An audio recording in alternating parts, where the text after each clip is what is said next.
Hello everyone. So let's solve together. The question says 8 raised to power x plus 4 raised to power x equals to 36 and s is the unknown.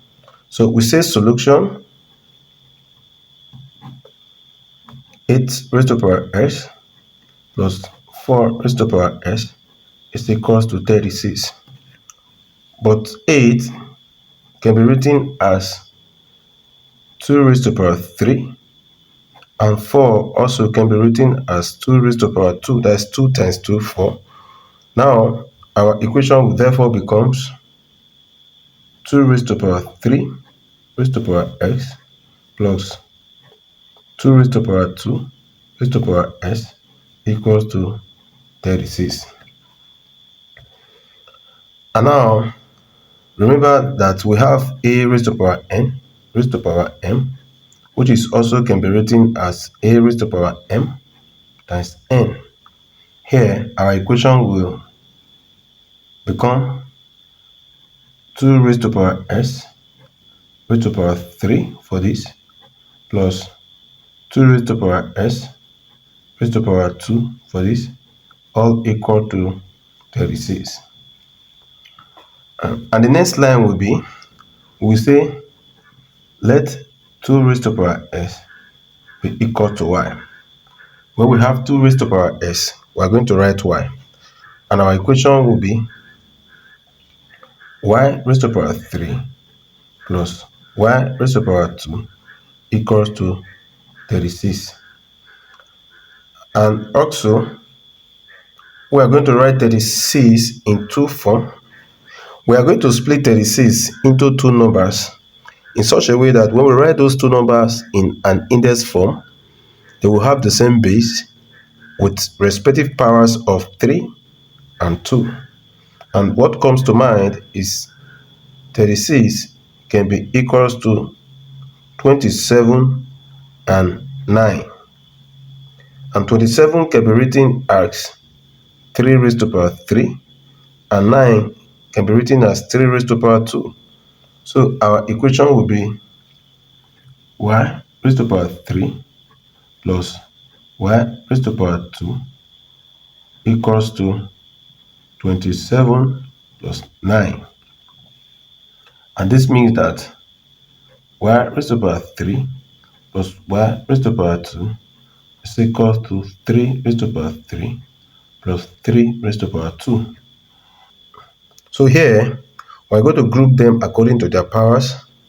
That is to say, y raised to power 3 minus 3 raised to power 3 coming to the left-hand side to be negative, to be 3 raised to power 3 plus y raised to power 2 minus 3 raised to power 2 negative also, all equal to 0. So if we further group them, we have y minus 3 plus y raised to power 2 is raised to power 3 raised to power 3, y raised to power 2 minus 3 raised to power 2, all equal to 0. So here, we're going to bring in algebraic identity that says if we have a raised to power 3 minus b raised to power 3 is represented as a minus b into a squared plus ab plus b squared. And this is the form of this. And also we have a raised to power 2 minus b raised to power 2 equals to a plus b times a minus b. Okay, this also in the form of this. Here, our equation will become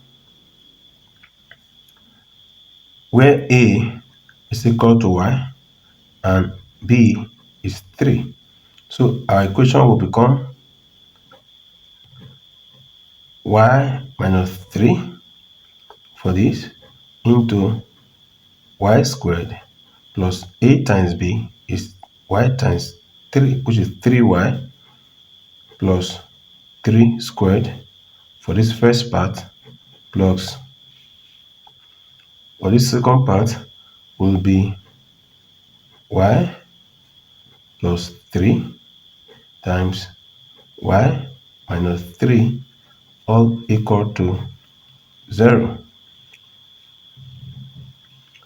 So if we simplify this further, you will realize that we have y minus 3 here, y minus 3 on this other side.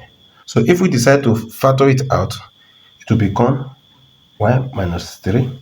So this term divided by y minus 3 to be left with y squared plus 3y plus 3 raised to power 2 plus y plus 3 times y minus 3 divided by y minus 3 to be left with y plus 3, all equal to 0.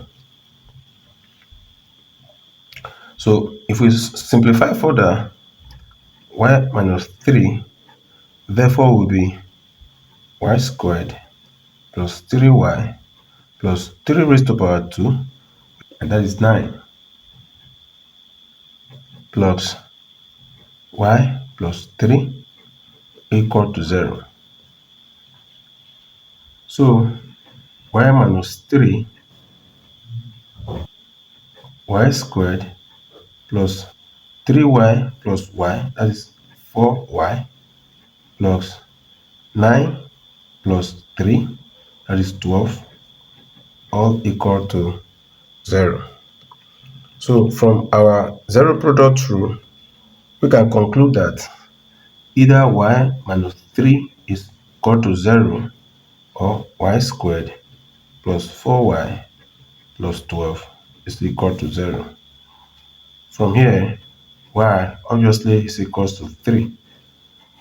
And this is our first value for y.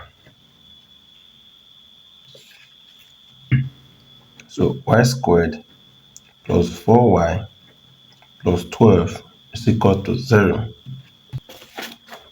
And on this part, this is a typical quadratic equation that can be solvable using the quadratic formula that says y is equals to minus b plus or minus square root of b squared minus 4ac over 2a. And from our equation, a is equals to 1, the coefficient of y squared, and b is equals to 4, the coefficient of y, and c is 12, the constant. So here, we're going to impute the values, and y will become minus 4 plus or minus square root of 4 squared minus 4 times 1 times 12, all over 2 times 1. So here, simplify further, we get y to be equals to minus 4 plus or minus square root of 4 raised to power 2 is 4 times 4, which is 16, minus, so 4 times 2, 8, 4 times 1, 4, all over 2. Yeah. So our y equals to minus 4 plus or minus square root of minus 8 minus 6, we have 2, 4 minus 1, that's 3, all over 2. And if we solve this very one, our y will be equals to minus 4 plus or minus square root of minus 1 times 32 over 2. This actually is an imaginary number since it cannot be found on a number line because it's a square root of a negative number.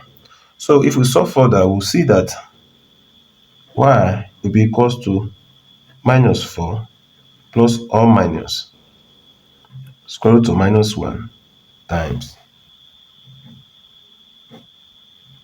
32 over 2. We can further split a perfect square from 32 as y equals to minus 4 plus or minus square root of minus 1 times square root of 25 plus 7 all over 2. Y therefore will be minus 4 plus or minus I. The square root of minus 1 is I times 5 square root of 7. Because square root of 25 is 5 all over 2. So the values of y1 is equal to 3. The first value of y, and y2 will be equals to minus 4 plus I 5 root 7 over 2, and y3 will be equals to minus 4 minus I 5 root 7 over 2. So out of the three values we have for y, it's obvious that the first one is the only real value that can be found on the number line. The second value and the third one are imaginary values, so we are going to reject them. Are rejected.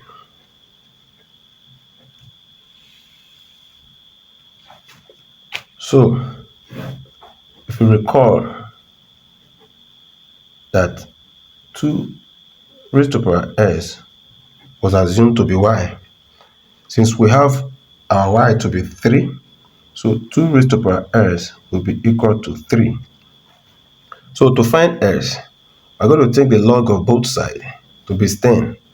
That is to say, log 2 raised to the power s equals to log 3.